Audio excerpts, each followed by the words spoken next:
Boy, that would take some math and probably a little bit more information than I have, because of course the Intelligent Systems is, I'm sure, has been mysteriously working on it, I'd say since the Thousand Year Door finished, so however many years ago that is. We started working on it in the Treehouse a little bit before last year's E3. I would say you'd be pretty safe in assuming that it was in development for half a year or a full year before that as well, before we even saw it, because that's typically the way things work.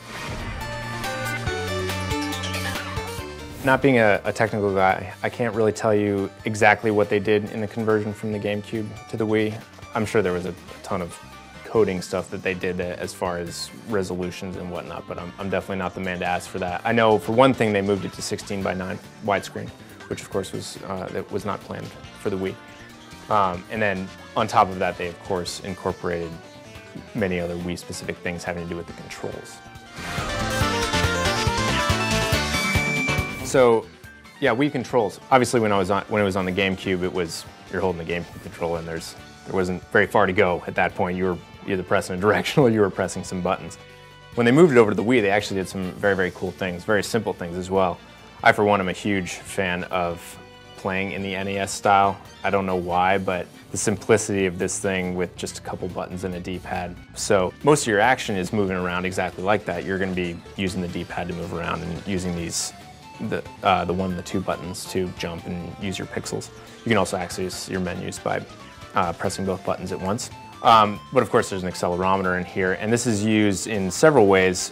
Sometimes when you're just platforming, you can use it to pull off stylish moves. Basically when you go airborne, so say I jump on a guy's head with two, turn it sideways, shake it, turn it this way, shake it. Maybe you'll give it a side, then shake, and you'll pull off different moves as you do that.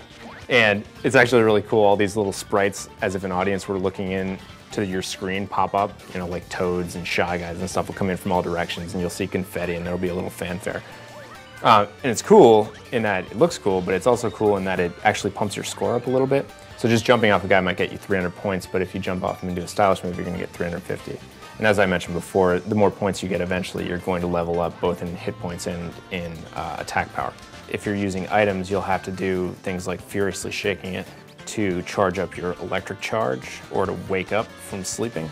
The other very, very important thing that they did with the Wii Remote is your helper pixel, whose name is Tippy. You'll always have a couple pixels with you, but Tippy is your main one. She's your main guide throughout the game. And she functions a little bit like Goombella did in the Thousand Year Door, in that she's really a repository of information for the player. So when you ever want to find something out on screen, be it about a particular enemy or a particular, maybe you're stuck in a corner and it looks like there's nothing there, you can actually turn towards the screen and the action will freeze and most of the screen will sort of fade out, except for a little flashlight beam that you're now pointing at, and you can point physically at something and say it's a Goomba. You can click on it and say, oh, this is how he attacks. You'll probably get a humorous comment about Goombas, them being Goombas, but sometimes you'll see something that wasn't visible in the real world, like a door. You will press a button and Tippy will make it visible for you, and you can then go through. You can also point to yourself at any time, and Tippy will kind of give you a hint on where to go next. Although if you're a true gamer, you won't be doing that. But you know, if somebody needed a little bit of help and they were stuck, you can actually get help that way. Oh man, this game, if you like Paper Mario, you have to buy it. If you like Mario at all, you have to buy it. If you like platforming, you have to buy it. If you own a Wii, you definitely have to buy it. And if you're a self-respecting Nintendo fan, you owe it to yourself to buy this game because it is awesome.